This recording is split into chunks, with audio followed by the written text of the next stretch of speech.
उनका धर्म और हमारा धर्म एक नहीं है। गुरु नानक जी हो, गुरु गोविंद सिंह जी हो, संत कबीर हो, संत रविदास हो, जितने भी हमारे पुरखे हुए, उन्होंने इसी आधार पर कहा कि हमारा और इनका धर्म एक नहीं है।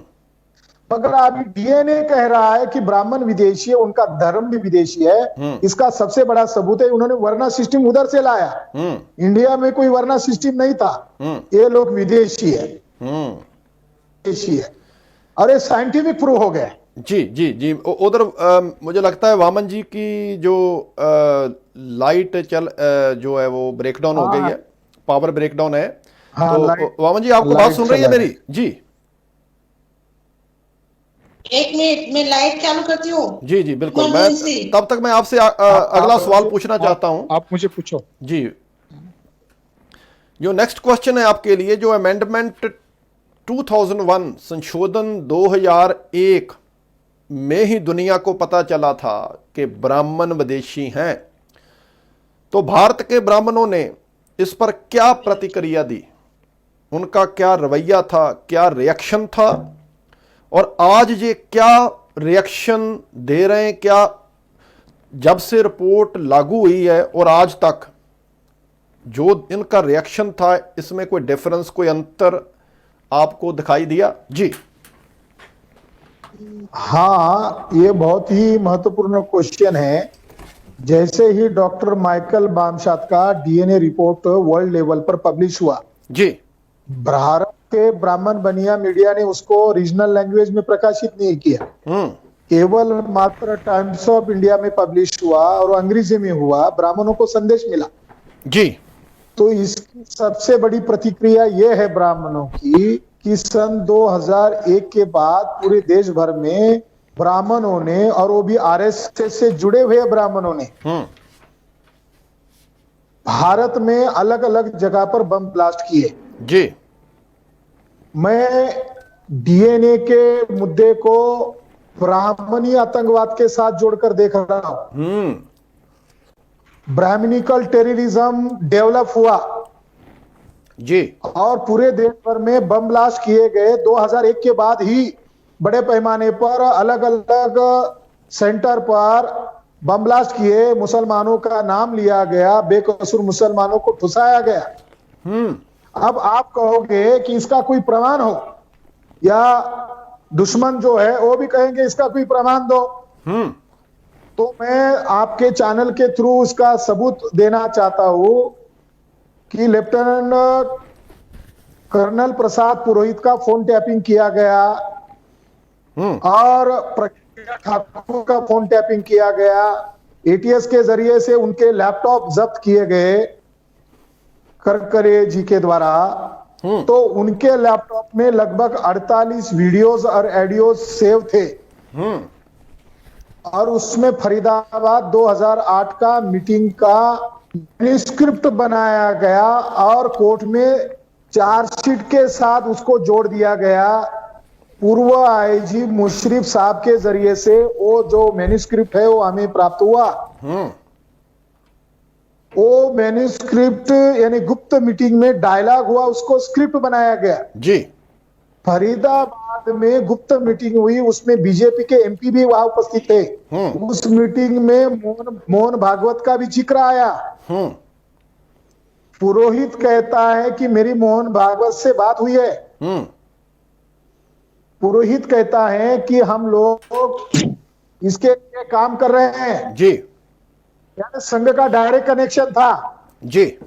दूसरा, लेफ्टिनेंट कर्नल प्रसाद पुरोहित ने उस मीटिंग में एक स्टेटमेंट दिया है। वो स्टेटमेंट बहुत ही महत्वपूर्ण है जो डीएनए के साथ जोड़कर देखा जाए तो। जी जी। वो कह रहा है आतंकवादी पुरोहित कह रहा है, we will fight the constitution, we will fight this nation, we will fight this constitution, we will fight this nation. बिल्कुल, ये बहुत अहम बात की है आपने कि जितने भी बम ब्लास्ट हुए हैं, जैसे मालेगांव कांड हो, समझौता एक्सप्रेस हो, और ऐसे जितने भी बम कांड हैं, जो हु हंट करकरे किताब है, करकरे का कातिल कौन, उसमें जो एमएस मुशर्रफ ने बहुत खुलकर ये सारी बात लिखी है भी कैसे ब्राह्मणों ने ये सारे बम ब्लास्ट किए हैं। जी बताइए। उसने कहा कि ये भारत हमारा नहीं है, हम्म भारत का संविधान भी हमारा नहीं है, हम्म हमें देश के साथ गद्दारी करनी पड़ेगी, देशद्रोह करना पड़ेगा और हम्म संविधान द्रोह करना पड़ेगा। हम्म लेफ्टिनेंट कर्नल प्रसाद पुरोहित ने जो बयान दिया भारत हमारा नहीं है, हम्म ये अपने आप एक सबूत है कि ब्राह्मण जैसे एक्सपोज हो गए, ब्राह्मण विदेशी है, हम्म ये उसके बाद उन्होंने जल्दबाजी की है, सबसे प्रतिक्रिया है। और दूसरी सबसे बड़ी प्रतिक्रिया है कि ईवीएम घोटाला किया। हम्म इस पर मेरे से अच्छा मैं माननीय यही मेश्राम सवाल, साहब बात करेंगे। जी जी, मैं वामन मेश्राम जी से ये सवाल पूछना चाहता हूं भी ये जो ईवीएम घोटाला है, वामन जी, ये जो ईवीएम का घोटाला, क्या ये ब्राह्मणों ने इसे प्लान किया है कि जो शासन हमारा वो कंटिन्यू रह सके, हम राज कर सकें मूल निवासियों पर, इसलिए ईवीएम को डिजाइन किया गया, उसमें चाहे कांग्रेस हो बीजेपी हो, क्या ये ईवीएम? जी। इंदिरा गांधी मरने के पहले भारत के संसद में कांग्रेस के नेता इंदिरा गांधी ने अभिषेक मनु संघवी, जो सुप्रीम कोर्ट में लॉयर है और कांग्रेस के बड़े नेता है, वो और पंडित अटल बिहारी वाजपेयी और सीताराम येचुरी, ये कम्युनिस्ट पार्टी के जनरल सेक्रेटरी है जी, ये तीनों ने मिलकर भारत के संसद में ईवीएम लाने का प्रस्ताव पास किया। जी। वे तो ब्राह्मणों का ही षड्यंत्र है। ये षड्यंत्र जो है, सबूत के साथ बता रहा हूं कि ये तो ब्राह्मणों ने लाया हुआ है जी। और इस पर सारे देश भर में विरोध होने के बावजूद भी सरकार इसका समर्थन कर रही है। अब कार्यपालिका इसका समर्थन कर रही है, बल्कि अमल कर रही है, न्यायपालिका इसका अमल कर रही है, मीडिया इसका समर्थन कर रहे हैं, ये सारे लोग मिलकर इसका समर्थन कर रहे हैं। दुनिया की सबसे बड़ी शक्ति अमेरिका, वहां पर बैलेट पेपर से चुनाव हो रहा है, मगर इंडिया में जहां की प्रजा वो अभी भी टेक्नोलॉजी के बारे में 90% लोगों को कोई खास जानकारी नहीं है। हाँ बिल्कुल। जब 90% लोगों को टेक्नोलॉजी के बारे में ज्यादा जानकारी नहीं है, ऐसे देश में ईवीएम लाने का क्या मतलब है? बहुत बड़ा सवाल है जेपी, जहां टेक्नोलॉजी की लैकिंग है उधर ईवीएम का मसला क्या, जो रद्द हो चुका है बाहरली फॉरेन कंट्रीज में। जी हाँ, दूसरी बात 8 अक्टूबर 2013 को 8 अक्टूबर 2013 को सुप्रीम कोर्ट ने एक जजमेंट दिया। वो जजमेंट ये था कि डॉक्टर सुब्रमण्यम स्वामी, जो भारतीय जनता पार्टी के नेता है, वो सुप्रीम कोर्ट में गए और उन्होंने कहा ईवीएम में घोटाला होता है। बिल्कुल तो सही बात। ने नोटिस इशू किया, चुनाव आयोग को नोटिस इशू किया जी, और चुनाव आयोग को कहा कि ईवीएम मशीन निर्दोष है, ईवीएम मशीन निर्दोष है, इसे सिद्ध करो। सुप्रीम कोर्ट ने चुनाव आयोग को अवसर दिया ईवीएम मशीन निर्दोष है इसको सिद्ध करने के लिए जी, मगर चुनाव आयोग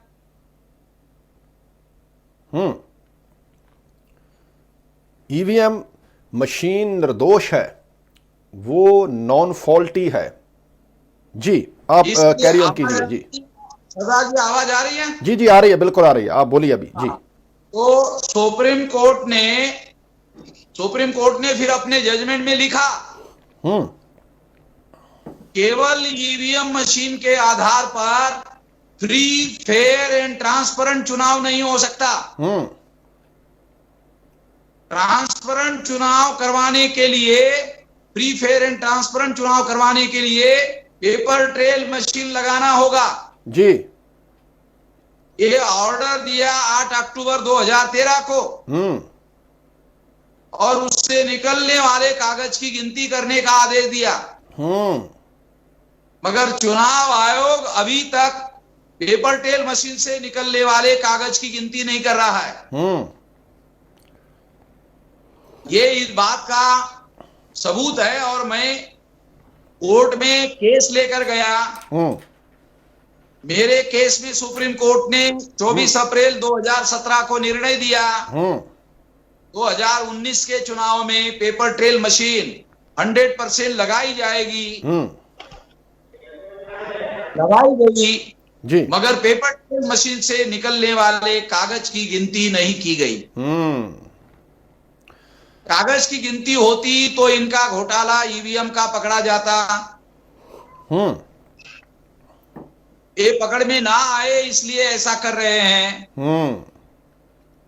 हम तो ये कहते भाई आप ईवीएम लगाना चाहते लगाओ, मगर सुप्रीम कोर्ट के ऑर्डर पर अमल तो करो। सुप्रीम कोर्ट के ऑर्डर पर अमल तो होना चाहिए। तो ये अभी भी हमारी ये लड़ाई जारी है। और ईवीएम मशीन पर मैं भारत बंद का कुछ दिन में ऐलान करने वाला हूं। जी बिल्कुल, बहुत बड़ी बात आपने की है। घोषित करने वाला हूं। जी, ये आंदोलन होना चाहिए। ये जो ईवीएम मशीन है, जो पुरातन रवायतों में जब हम पुरानी बातें करते हैं, बहुत समय पूर्व जब हम बात करते हैं कि जैसे एक पार्स होता था, वो लोहे को सोना बनाता था। ये ईवीएम मशीन ब्राह्मण का पार्स है, ये मर भी रहा होगा तो फिर इसे सोना बना देगा। जो ब्राह्मण का राज भारत पर स्थापित हुआ, उसमें मेजर रोल ईवीएम मशीन का है। जी।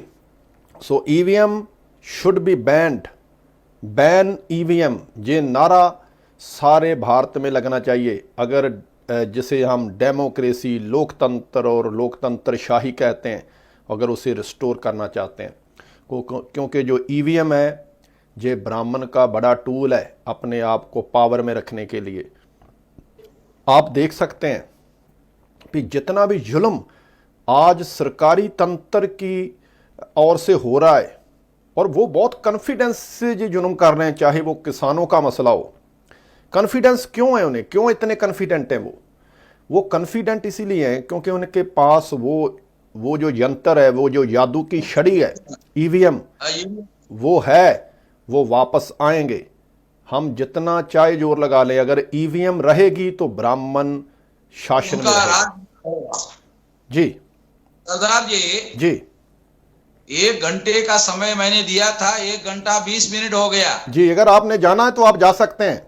सवाल आप से बात करिए। जी जी, अब मैं विलास से बात करता हूं। अगर जाना चाहे तो मेरे सवाल अभी हैं, अभी हमने कॉल्स वगैरह